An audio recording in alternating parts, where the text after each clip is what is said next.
This is the MCHOS G87 mechanical keyboard. And inside the box, ito yung mga kasama niya.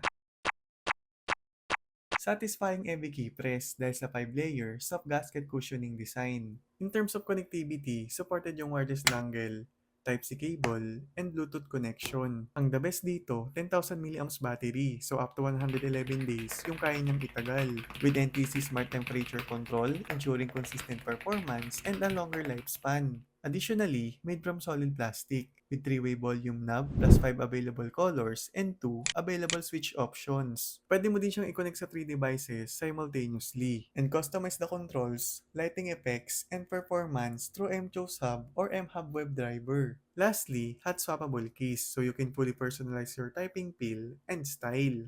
So kung interested ka, click the yellow basket.